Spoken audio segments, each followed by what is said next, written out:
algunos detalles para orientarnos en el mismo. Y por lo tanto, nosotros debemos de simplemente describir el producto que estamos recibiendo y orientar a los familiares, o en este caso a la mamá o al papá de este producto, que deben estudiarse con estudios complementarios como son la biología molecular, el factor genético, etc. De manera general, lo primero o lo básico que debemos saber es la diferencia entre lo que es un feto y un embrión. Hablamos de embrión cuando recibimos productos que están en la concepción menor o igual a 8 semanas de gestación. A veces tenemos que medir el feto para poder orientarnos, o el embrión para poder orientarnos y sacar los meses lunares o la posible semana o el trimestre en el que esté ubicado.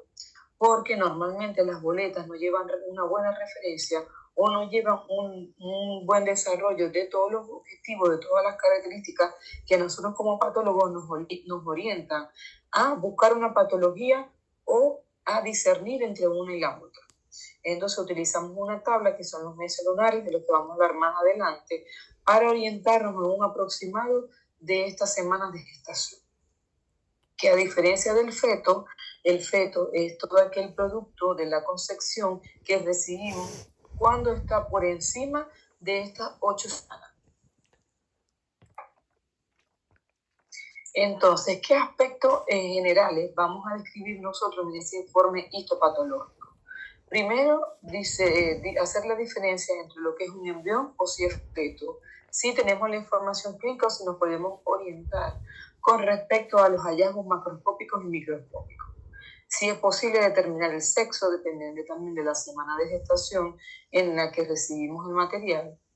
La longitud, que para la longitud vamos a, el peso, que evidentemente en todo laboratorio de anatomía patológica debe haber una balanza para hacer esta medición y lo correlacionamos con la longitud del mismo.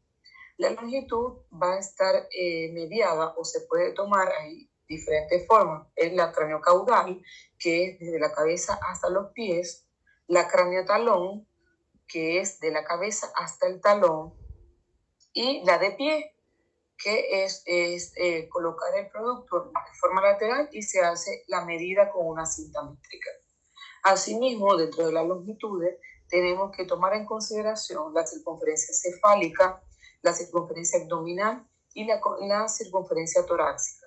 ¿Por qué? Porque esta también nos ayuda a diagnosticar o a diferenciar algunas causas de muerte. Con respecto a la longitud cefálica, debemos de utilizar la línea de las cejas para tomar ese diámetro cefálico y nos orienta a cuando hay sobre todo alteraciones a nivel de cráneo, bien sea micro o macrocefalia. La longitud torácica se va a utilizar siguiendo lo que es la cicatriz de los botones mamarios para tomar dicha longitud, y la abdominal, que debería ser más o menos 2 centímetros de diferencia con la circunferencia torácica, se toma tomando como referencia la cicatriz umbilical. Cuando hablamos de la duración aproximada de la gestación y el estado general va en conjunto, debemos de tomar en cuenta o nos referimos a ese grado de maceración en que conseguimos el producto de la gestación. ¿Ya? Hablamos de maceración, o el proceso como tal de autólisis inicia a partir de las 6 horas que cesan las actividades vitales. Es decir, que está la muerte bien sea embrionaria o fetal. Normalmente vamos a observar fragmentos desfacilados de epidermólisis, que la epidermólisis no es más que el desplegamiento o el desprendimiento de la superficie de cutánea. ¿Ok? Cuando ese desprendimiento o esa epidermólisis cutánea va a verse reflejada en lo que es cara, abdomen, espalda, en pequeñas áreas o áreas bien limitadas, hablamos de que ese embrión o feto tiene aproximadamente 12 horas de muerte fetal.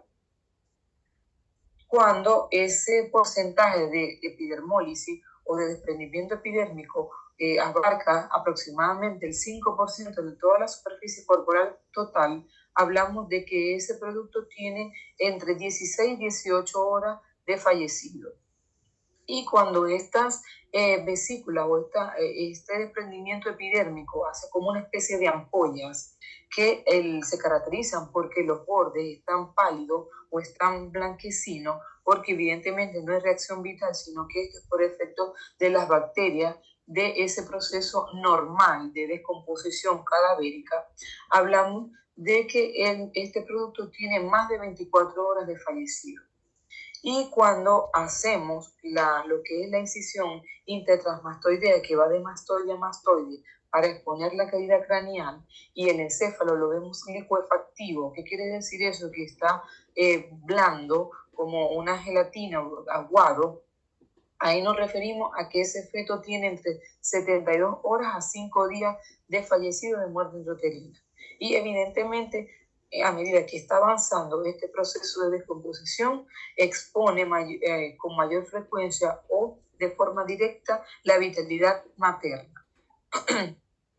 Y cuando comienza los procesos de deshidratación de estas ampollas o de esta epidermólisis y se ve un feto papiráceo que es como marmoleado, como marrón, es cuando estamos en presencia de productos que tienen más de 2 semanas de muerte intrauterina o que se consiguen, por ejemplo, a la intemperie, porque se hacen abortos caseros o abortos dentro del domicilio y botan el producto en bolsas, etcétera, que están expuestos estos productos a factores aceleradores de la descomposición o de este proceso de autólisis fisiológico normal de la causa de muerte, podemos ver estos fetos que tienen un aspecto papiráceo, que quiere decir que están deshidratados o que están acartonados, y por eso esa coloración marrón brillante.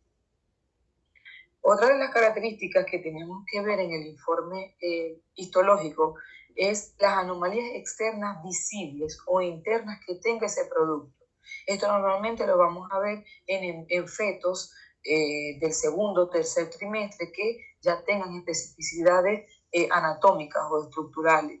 Y podemos ver, por ejemplo, las implantaciones de los ojos, de los pabellones auriculares, la implantación del cabello, si tiene alguna alteración a nivel del tórax, del cráneo, y todo eso hay que describirlo para orientar un diagnóstico posible y por lo tanto una causa de muerte evidente. Y a través de las incisiones toracoabdominales en Y o en T, depende de la técnica que utilicemos, vamos a describir cómo están esos órganos internos, si están ubicados en el sitio anatómico normal o hay alguna alteración o alguna genesia de algún órgano que haya producido la causa de muerte, hay que describirla también. Con respecto al cordón umbilical y a la placenta, nos referimos, primero, la placenta hay que pesarla.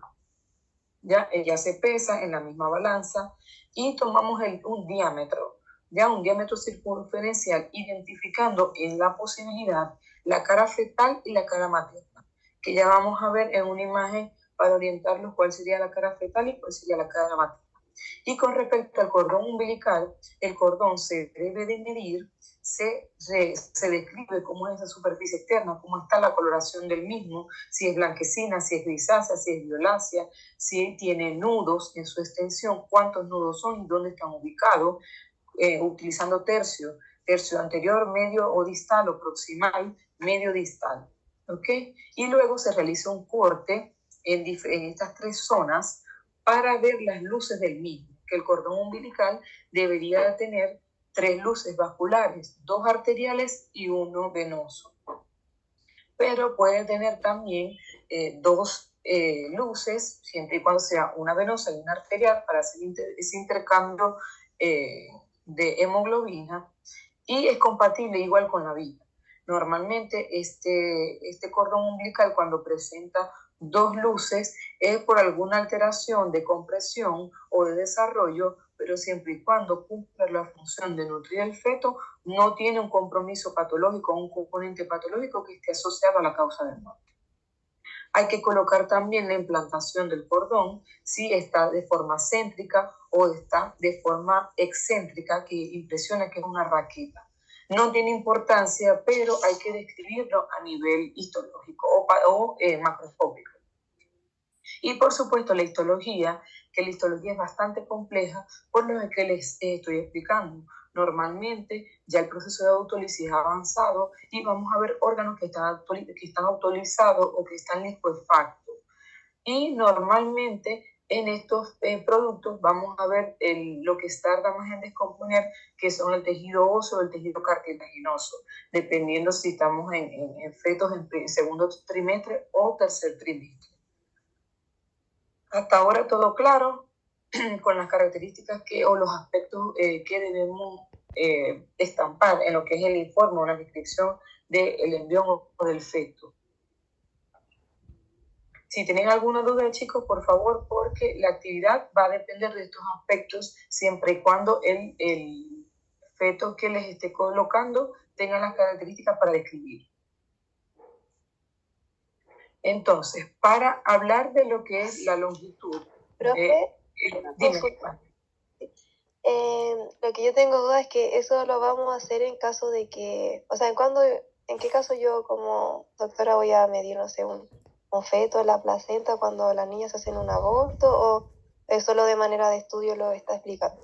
Es de manera de estudio y vamos a hacer ejercicios para que tengan el ejemplo, porque esto es anatomía patológica. Recuerden que esta clase es totalmente diferente a la que vimos el día lunes. El día lunes hablamos de factores genéticos, de factores de riesgo, de defectos, o hay una tabla que también la traje a colación hoy, para que tengan orientación, porque ustedes, el que no se vaya a dedicar a anatomía patológica, por ejemplo, se vaya a dedicar a medicina general o en su defecto a ginecología y obstetricia, debe saber o debe orientar a la mamá o a ambos padres para evitar estas alteraciones a futuros embarazos, ¿ok? Entonces deben de saber, por eso es la tabla importante, y deben de tenerlo en su cuadernito de las rotaciones intrahospitalarias para orientarse, ¿ya? Y también al momento de que reciban algún producto de aborto o llegue una paciente que manifieste que no siente la guagua, etcétera, saber más o menos qué pudo haber pasado y orientar la identificación o la rotulación de la solicitud, ¿ya? Porque a veces los familiares exigen que se realice la autopsia, ¿ya? Es una autopsia fetal y les estoy comentando todas las limitaciones que nosotros como patólogos tenemos para que ustedes también se orienten ustedes y orienten al familiar a cuál es la conducta mejor a seguir. Que a pesar de que se puede realizar la autopsia, que quizás no va a ser favorable para dar respuesta a sus preguntas, el por qué falleció el producto de esa gestación, sino que tienen que verlo mayormente a nivel molecular o a nivel genético, ¿ya? Ya, profe, muchas gracias. Ya, Estefanía, bien. Entonces, tenemos lo que son los meses lunares. Este cuadrito es muy importante y no sale en internet, es algo de anatomía patológica. Tenemos si ven el lado izquierdo, ¿verdad? La primera columna tiene una seguidilla de 1 hasta 10, pero va de 1 a 10 meses, 9 meses. ¿Por qué? Porque eso es lo que dura la gestación. Y dividimos en primer, segundo y tercer trimestre. Por ahí me sigue. Cuando hablamos de entre 1 y 5 meses, vamos a multiplicar el número por el mismo número. Por ejemplo, si tenemos 2 meses, se multiplica por 2 y el resultado son 4 centímetros. Que esta longitud o este número en centímetros es el que vamos a utilizar para sacar la semana de gestación que está aquí a su lado derecho, con una aproximación o un margen de error de 3 semanas. Por ejemplo, si tenemos un feto de 16 centímetros, ¿ya? Es decir, que ese feto está por la longitud cefalocaudal, es decir, de cabeza hasta los pies, y mide 16 centímetros, ese feto o ese producto de gestación está entre la semana 13 y la 16. Por lo tanto, está en el segundo trimestre de gestación. Otro ejemplo, tenemos un producto, recibimos una muestra de un feto de 33 centímetros de longitud cefalocaudal, lo vamos a ubicar, estamos hablando de 33 centímetros, entre 30 y 35, ¿ya? Por lo tanto, está entre la semana 21 y 22, 20 y 21, ¿ya? Porque tiene más de 25 centímetros y tiene menos de 30 centímetros. No sé si me entendieron el mensaje de los meses lunares.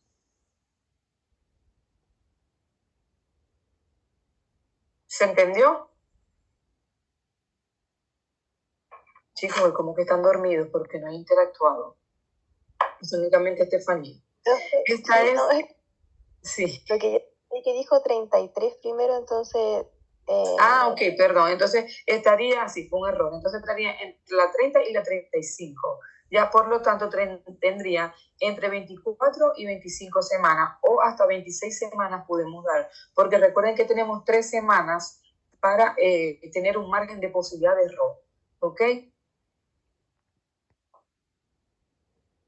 Esta es la tablita que nos orienta a qué alteración genética y en qué semana de gestación pudo haber sucedido para también orientarnos y orientar también al clínico en qué patología puede buscar. Esto no hay que aprenderlo de memoria, pero sí deben tenerlo, sobre todo los que vayan a estudiar ginecología y obstetricia, que se vayan a especializar en esa área. Esto es un ejemplo para que observemos cuando hacemos la incisión toracoabdominal en Y, cómo está la distribución de los órganos a nivel intratorácico, intraabdominales e intrapélvico. ¿Ya? Y fíjense que del lado izquierdo tenemos un feto porque fíjense la longitud. Evidentemente debe tener más de 8 semanas de gestación. Pero los procesos conservadores o la extracción o quizás un mortinato, es decir, un recién nacido que nació sin signos vitales, porque no tiene el avanzado estado de descomposición que tiene el feto del lado derecho. Fíjense cómo se ve la piel marmórea, esa piel marrón brillante. Fíjense cómo los órganos se ven enfisematosos. ¿Qué quiere decir eso? Que ya aquí el proceso de autólisis está avanzado. Prácticamente no hay reconocimiento de los órganos. A grosso modo se puede ver quizás silueta cardíaca, quizás pulmón, timo, pero fíjense cómo la silueta hepática está totalmente con necrosis licuefactiva, quizás acá un segmento de asa intestinal.